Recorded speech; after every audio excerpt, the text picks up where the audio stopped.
મહિલા બિલ અને સીમાંકન મામલે સીઆર પાટીલનું મોટું નિવેદન. કોંગ્રેસે મહિલાઓને અધિકારથી વંચિત રાખી હોવાનો આક્ષેપ. પ્રધાનમંત્રી મોદી આવનારા દિવસોમાં બિલ પાછું લાવશે. દેશની મહિલાઓને તેમનો પૂરેપૂરો અધિકાર મળી રહેશે. કોંગ્રેસે મહિલાઓના અધિકારીને રોકવાનો પ્રયાસ કર્યો હતો. દેશની મહિલાઓ કોંગ્રેસને ક્યારેય માફ નહીં કરે. અસંખ્ય સીટો જ્યારે વધવાની હોય ત્યારે સીમાંકન જરૂરી. સીમાંકન પ્રક્રિયા હાથ ધરવાની તાતી જરૂર પડે છે. આ દેશની મહિલાઓને એનો જે અધિકાર મળતો હતો એમાંથી બાકાત રાખ્યા છે. એના કારણે મહિલાઓમાં પણ ખૂબ મોટો રોષ કોંગ્રેસ અને વિરોધ પક્ષ તરફ જોવા મળી રહ્યો છે.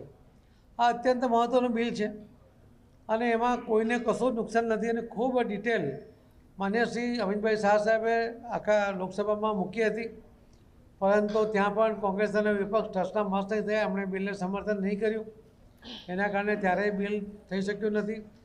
ફરી પણ તે વખતે માનનીય પ્રધાનમંત્રી શ્રી મોદી સાહેબે કહ્યું હતું કે અમે આ વખતે એને બિલ મંજૂર નથી કરાવી શક્યા, પસાર નથી થયું, પરંતુ અમે આવનારા દિવસોમાં આ બિલ પાછા લાવીશું અને આ દેશની મહિલાઓને એમનો અધિકાર અપાવીશું એવું અમને ત્યારે પણ પ્રોમિસ કર્યું છે. એટલે જરૂર એ બિલ પાછું આવશે. ક્યારે આવશે એવું ના કહી શકું, પણ આવશે નક્કી અને પસાર પણ થશે. આ દેશની મહિલાઓને એનો અધિકાર પણ મળશે. 250 જેટલા બીજી નવી સીટો વધવાની હોય ત્યારે નવેસરથી સીમાંકન કરવું જ પડે.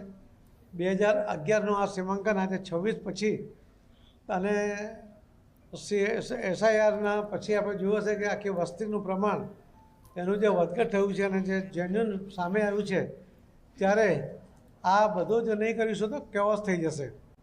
એટલા જ માટે સીમાંકનની સાથે જ મહિલા બિલને જોડવું પડે, તો જ આપણે વ્યવસ્થિતપણે ઇલેક્શનો કરાવી શકીએ.